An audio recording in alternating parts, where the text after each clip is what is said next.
Tapi Ustaz, 10 yang paling bagus tu ke mana sekarang ni? Itulah saya pun susah nak cakap. Korang tengah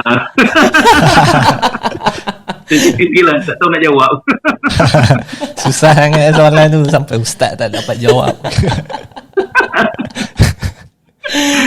Saya ingat lagi, mungkin kawan-kawan saya akan marah lah, tapi masa sekolah dulu, kelas kami ni masa tingkatan 4, kelas yang susah nak masuk lah. Maksud dia pelajar dia SRP kena 8A1, at least 7A1, dan dalam kelas saya tu ada kawan-kawan yang super genius, macam sepanjang hayat markah matematik paling rendah 95, katalah macam tu kan.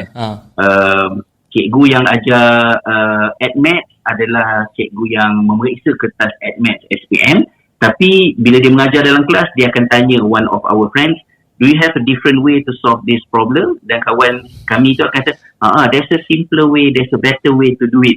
So itulah level kelas saya tu lah. Saya mungkin antara yang paling bodoh lah dalam kelas kan. Tapi sekarang ni, nak jadi ceritanya, bila tengok balik kawan-kawan yang genius ni bawa Grab, jadi professional photographer, tak adalah orang kata nak buat kerja-kerja yang dahsyat-dahsyat tu, because benda tu semua dah dilalui, dan apa yang difikirkan ialah kita nak kepada kehidupan yang meaningful kan. Itu yang lebih penting. Jadi walaupun data-data mengatakan bahawa ini adalah zamannya yang anak-anak lebih miskin daripada parents, dan itu something yang baru berlaku untuk zaman moden ni, walaupun it sounds a bit negative, sebab maknanya education bukan lagi alat untuk mengeluarkan orang daripada kemiskinan secara mutlak. Tapi kalau kita fikir balik, it might also be a positive thing. Maksud dia, the younger generation, they don't mind having less income as long as they can enjoy a more meaningful life, dan bukan lagi hidup yang diperhambakan oleh kerja. So, maksud dia, it's okay to have less money, but you have a more meaningful life. Betul. That's true. Saya sokong yang tu Ustaz. Anda tanya apa, saya tanya dengan si Falah pun kata kan, tanya dia kan, Falah nanti besar nak jadi apa? Entah kerja McD, KFC ke, apa, jaga tol ke. Tapi cakap dia, tol lah tak ada sekarang, semua tol kan bayar touch and go. So dia punya cita-cita dia tu tak macam kita masa when we were young, how we put our ambition tulis dekat biodata nak jadi doktor, angkasawan. Saya memang daripada awal lagi dah problematik lah, sebab dah 2 cita-cita nak jadi penyanyi. Nasib baik jadi ustaz. Kalau tidak dah masuk AF dah. Sebagai juri lah, sebagai juri. Aduh. Tapi itulah, I mean that's the thing lah, because when we feel that we this is my reflection lah, because when we feel that our education at the moment is at stake, in actual I feel that what was in the past also was not that good sebenarnya. Macam menyebabkan we actually trap something like this kan. I mean we are still having problem. We are not creative people. We are not somebody yang kadang-kadang kita kata tahan lasak pun tak juga. I don't think so. Tak macam mana tapi I still feel we kind of macam that's the reason juga sebenarnya kenapa bila nak buat kebat ada blueprint cantik semua tak dapat nak jalan dengan elok, sebab our teachers, the teachers right now at the school, the educators at school, at university, are those who were trained in the past with the way how they were trained in the past kan. So dia nak shift kan daripada cara dia pengajar dia, cara macam mana dia belajar dulu. It's not susah lah. It's not easy lah kan. Take time. Dan benda tu saya rasa it's fair enough untuk kita katakan bahawa benda tu contribute kepada brain drain dalam negara kita. Ramai orang tinggalkan negara, macam kami yang duduk dekat luar negara ni, it's not necessarily because we want to get more money. Sometimes we live harder than what we used to have masa kita dekat Malaysia. Tapi we are looking into hidup yang lebih berkualiti, bukan sahaja from the family point of view, tapi juga bila kita kerja, kreativiti kita terpakai, lepas tu kita bukan macam robot buat kerja. So ramai orang yang hilang satisfaction. Contohnya your passion is on clinical, you become a doctor, and then bila you makin naik pangkat, you akan terbabit dengan pentadbiran, kemudian politik antara jabatan, kena pergi meeting, SOP, and then yang magic word yang doktor mention tadi, documentation kan.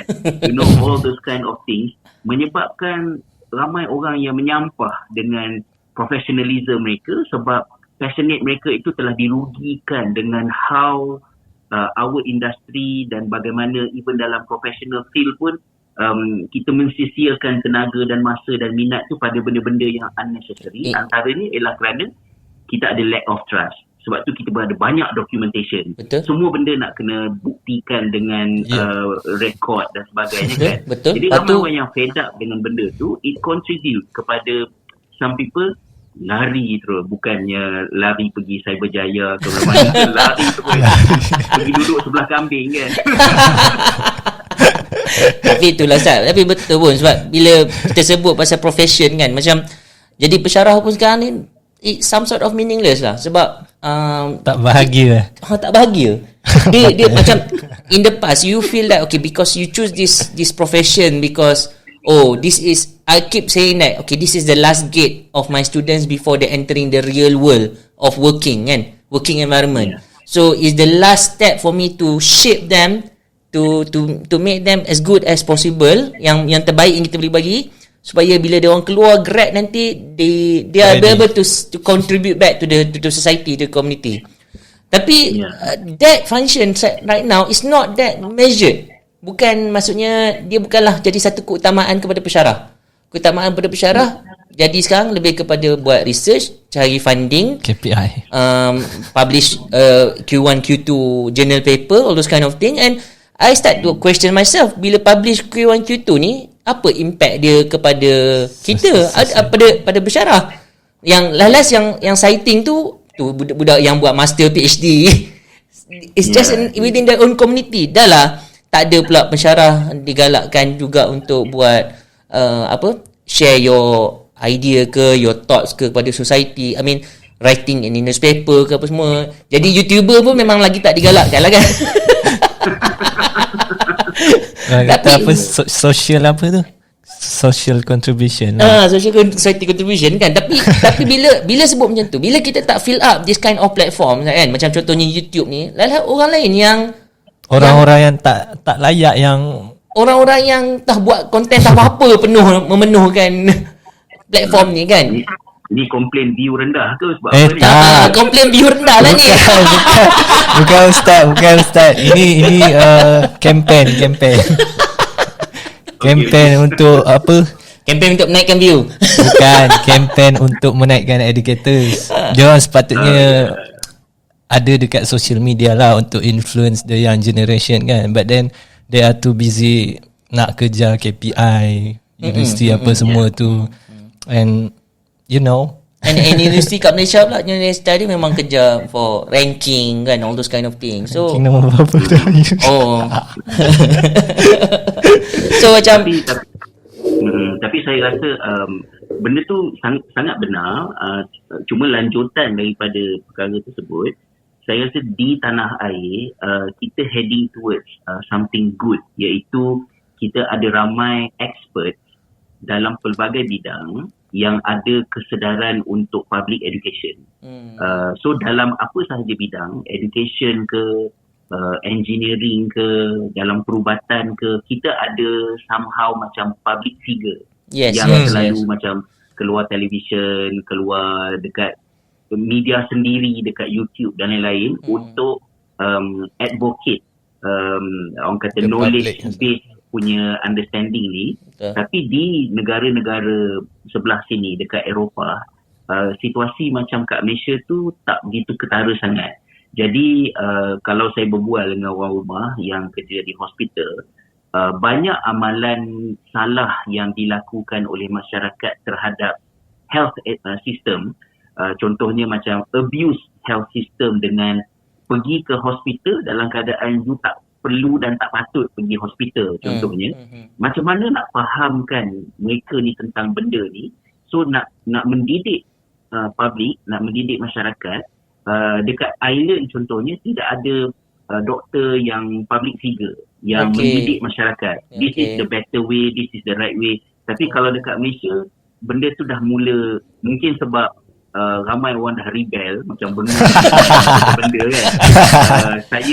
Saya adalah pakar, tapi saya telah dipaksa untuk menjadi hamba kepada documentation. So untuk melepaskan diri daripada tekanan itu, kita buat channel sendiri, kita cakap sendiri. So makin ramai expert yang jadi public figure, which is a good thing sebab kita melanggar all those formalities dan barriers, dan in the long run mungkin kita boleh nampak hasilnya jadi lebih baik lah. Cuma kena kerja lebih keras lagi. Dan kalau untuk dapatkan viewer kan, dapatkan aromaterapi kan. Aromaterapi. Alamak, okay. Ustaz pula mention ni kalau sampai island ni. Hantar bau.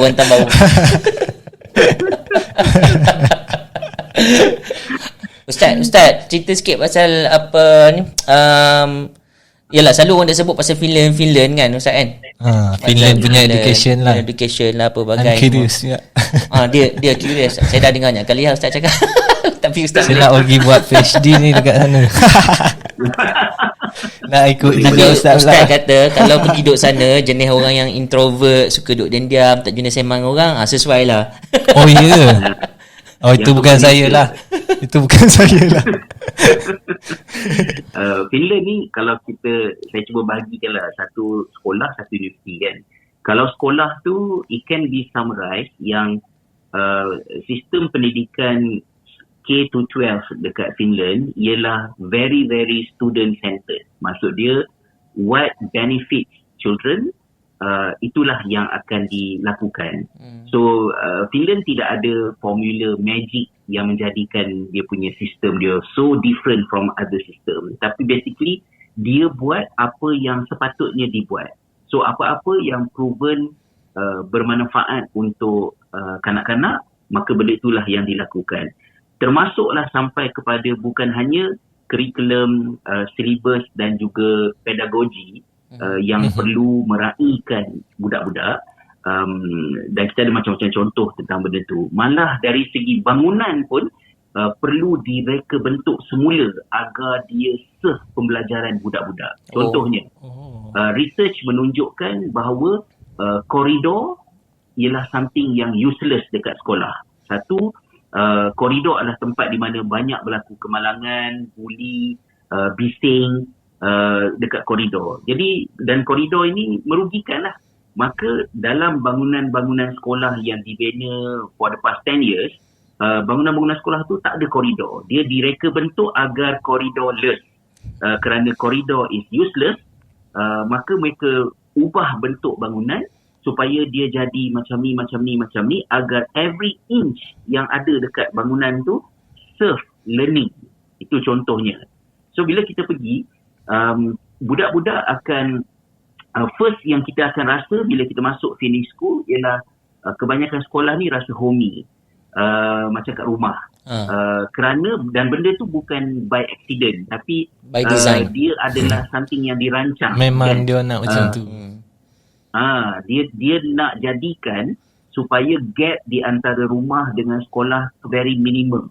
Supaya budak-budak akan mula activated untuk belajar, not because of extrinsic punya faktor tentang sekolah, tetapi sebab mereka memang nak belajar. Jadi kat rumah ke, kat sekolah ke, mereka akan belajar. So itu dekat sekolah yang saya cuba put in simplified explanation. Kalau dekat universiti pula, perbezaan pula di universiti ialah macam masa saya belajar ada kelas dulu, kita sinergi di antara akademik, industri dengan society. Jadi benda-benda yang saya belajar, katalah dalam satu semester tu ada 4 bulan, teorinya mungkin lebih kurang dalam 3 minggu saja. Kemudian kami akan terus diberikan study case yang datang genuinely daripada real client. So contohnya macam ada company, ada sekolah. Saya bagi contoh, ada satu sekolah sekolah ni dapat 20 buah smart TV dan mereka tak tahu nak gunakan smart TV ni macam mana untuk utilize dia supaya dia serve education dekat sekolah tu. Jadi cikgu-cikgu malas nak fikir, dia hantar masalah tu ke universiti. Jadi So, student fikir. Kami belajar Cikgu sana pun malas. nama subjek tu ialah Designing Technology Enhanced Learning. Okay. Jadi kami belajar 3 minggu teori dia, kemudian kami diberikan projek tu, so kami kena gunakan teori tu untuk come up with real solution kepada real problem. Dan di akhirnya nanti hasil kami nak dapat band berapa untuk markah untuk subjek tu, dia bergantung kepada self-assessment, peer assessment, teacher assessment dan juga client assessment. Jadi kita dah terbiasa apa sahaja subjek sekalipun, it's always macam 30% teori, 70% terus apply. Jadi di dalam masyarakat, bila you ada masalah ke apa ke, you tak payah buang masa dan tenaga untuk fikir solution. You just campak je masalah tu dekat universiti dan universiti akan pakai untuk train budak-budak. Benda tu publish ke Ustaz? Dia publish work ke ataupun macam mana? Dia ada macam lecturer tulis artikel ke lepas tu ke apa ke?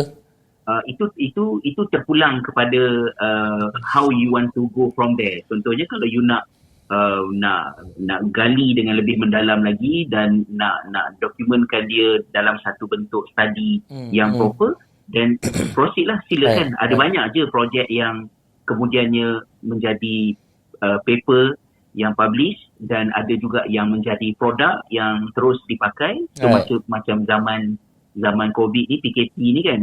So memang ada banyak lah produk education macam platform untuk belajar, halaman-halaman, alat-alat, servis-servis yang ada dalam edtech ni yang datang daripada asalnya problem, masalah-masalah yang student selesaikan dekat universiti dulu. Kan? Which is very good lah. Yeah. Sebab dia satu benda, saya rasa the keywords there is actually evidence based. Everything is being done based on evidence. Maksudnya dia ada apa, contoh kalau kat sekolah tu dia nak design bangunan pun dia dah berdasarkan dia punya previous research apa semua kan. Bukan jenis bantai je kan, ikut rasa gerak hati apa semua. It's not being done that way kan. I think somehow I feel in Malaysia we need to do more of that lah. More on evidence based, more on even I feel that mungkin the blueprint is being done on that way, tapi bila dah sampai ke bawah, classroom activities, all those kind of thing is not, dia bukan satu benda yang evidence based, dia ikut-ikutan. Orang lain buat macam ni, buat traffic light, kita pun buat traffic light lah. Orang lain buat active learning, kita pun buat active learning jugalah, tapi without really knowing why we're doing that, the scientific reasoning behind those things kan. I think that is in the lacking part lah. That's how I feel. Dan sebab itu dekat Finland, documentation, penaziran, pemantauan adalah tidak wujud sebab the konsep dia ialah apa-apa sahaja benda yang kita nak buat, kita mesti buat berasaskan evidence yang betul dan kita buat dengan cara yang betul. So meaning that if you do your stuff based on the right knowledge and you do it the right way, apa nak pergi check lagi kan? Kan? So macam soalan yang saya selalu macam temankan tetamu datang daripada pelbagai negara melawat Finnish School kan. Jadi antara soalan yang paling famous ditanya oleh foreign delegation ni ialah, how do you measure that? How do you measure that? How do you know it works? So itu soalan yang mereka selalu tanya lah. Jadi sekolah-sekolah ni macam kebingungan bila ditanya soalan tu. Dia kata macam, if we do it based on the right knowledge and we do it the right way, it should work. And if it doesn't work, it will show. Then you will know what to do kan. Jadi kenapa you nak kena measure, nak kena pantau? Don't you trust knowledge? Don't you trust the process? Itu soalan yang cikgu tanya balik. Dia heran kenapa semua benda nak kena documentation dan nak that's the keyword lah. Maksudnya documentation tu berlaku kerana tak ada trust. Bila tak ada trust, that is where actually compilation of documentation tu berlaku kan. That's a lot. Same thing lah dekat Malaysia macam tu lah. Boleh jadi apa title Code out of rasanya kita kena jemput Ustaz kali kedua lah Ustaz. Kena pergi apa, nanti kita pakai island lah. Kita pakai island Background ada Kita bagi kambing-kambing. view naik dapat beli tiket pergi sana. Kami bawa set ni, Amin insya-Allah. Ustaz, itulah dah 50 minit dah Ustaz. So terima kasih lah Ustaz. That's a lot of things. Saya nak tanya satu soalan last. Ustaz, ni soalan a bit yang saya curious lah. Educators dekat Finland tu, diorang ni macam mana? Diorang very passionate ke in education ke? Sebab apa yang saya tahu based on apa yang saya nampak dekat grup Facebook apa semua, selama setahun saya jadi mata-mata dekat sana, saya nampak our educators ni a bit macam, sebab before this saya pernah tanya apa yang menjadikan korang untuk untuk nak jadi educators, and most of them because of the parents suruh lah, because of ayah saya seorang cikgu, so saya nak jadi cikgu. Diorang jawab macam tu, tak tahu, tapi I don't find anyone who yang diorang cakap macam I want to be educators because I really passionate on education. Tak ada macam tu. And then that's why lah saya a bit curious dengan Finland punya educators kan, dia orang actually macam mana apa semua kan. Dia benda tu agak sistemik, tapi saya boleh sistemik tu maksud dia macam mana society perceive cikgu dan juga kerja di sekolah tu, benda tu contribute. Tapi saya cuba simplify dia dalam bentuk kadang-kadang kita tersalah tanggap menyangkakan bahawa cikgu-cikgu dekat Finland ini dibayar gaji macam doktor. Itu antara artikel yang banyak tersebar kan. So they respect teachers by paying them professionally macam profesional yang lain. Tapi sebenarnya having a master degree dekat Finland adalah something yang very common. Kebanyakan pelajar bila pergi universiti memang dia terus sampai ke masters baru habis belajar universiti. Jadi guru-guru adalah pemegang master degree yang mendapat gaji antara yang terendah jika dibandingkan kerja-kerja yang lain. So gaji bukan tarikan untuk orang jadi cikgu. Tarikan untuk orang jadi cikgu ialah memang macam yang Don mention tadi, memang mereka passionate terhadap education. Sebab itu bila nak pilih pelajar untuk masuk program teacher education, dia tak pilih yang paling pandai ke yang 4.0 masa matrik apa ke tak. Tapi dia pilih orang yang dapat buktikan orang ni passionate terhadap apa yang dia nak buat nanti. Kemudian yang keduanya, jadi cikgu ni you get full trust untuk gunakan semua yang you pernah belajar dan tahu untuk gerakkan apa yang you buat kat sekolah. Jadi cikgu-cikgu ni rasa macam knowledge mereka, skills mereka well respected by the system because they can really use everything they know. Kemudian yang terakhirnya ialah being a teacher, yang employ cikgu ialah pengetua sekolah. Meaning that cikgu-cikgu tidak akan dipindah-pindahkan oleh kementerian. Tiba-tiba lepas 4 tahun mengajar dan kena pindah sini, kena pindah sana.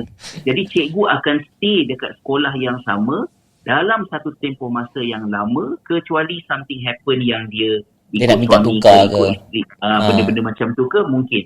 Jadi stability. Tapi dia kena apply lah. Maksudnya kalau dia duduk sekolah tu, dia nak pindah tempat lain, dia kena pergi apply lah dekat sekolah lain tu kan. Dan bergantung kepada kekosongan dekat situ. Kira macam tu lah. Pengetua tu yang decide Ustaz. Yes. Jadi kementerian tak terlibat dalam benda ni. Meaning that if you become a teacher, you stabil. So you nak beli rumah ke, you nak cuti ke apa ke semua, senang. Tak ada macam tiba-tiba kena pindah. Yalah, jadi duka lara lah pula kan. Jadi benda macam tu. Tapi itulah macam kata, isu dia memang sekarang ni ialah isu trust lah sebenarnya kan. That makes the difference lah. That makes the difference. Very true. Right. Okay. So kita ada last question? Ada. Tak. FaceTime fail. Dah habis dah, Ustaz pun dah tutup dah. Bateri pun dah habis dah. Okay, kita ada masalah gangguan. Tak apalah, kita pun dah cerita. Kita pun dah hampir sejam podcast ni. 30 minit untuk kita, untuk video kita, 30 minit untuk video Ustaz Azrizal. Alright, kita tutup Okay. Okay, alright. Terima kasih untuk episod kedua bersama Ustaz Hasrizal. Thank you, Ustaz. Kita tunggulah, kita ada sesi lagi. Rasanya tak puas dengan Ustaz Hasrizal ni. Thank you, Ustaz. Nanti saya datang melawat dekat Terima kasih, Ustaz. Nanti insyaAllah kita pergi island. Kita sembelih kambing tu. Pada korang jangan lupa subscribe, share and share, comment this video. Okay, alright. Bye bye. Bye bye. Assalamualaikum.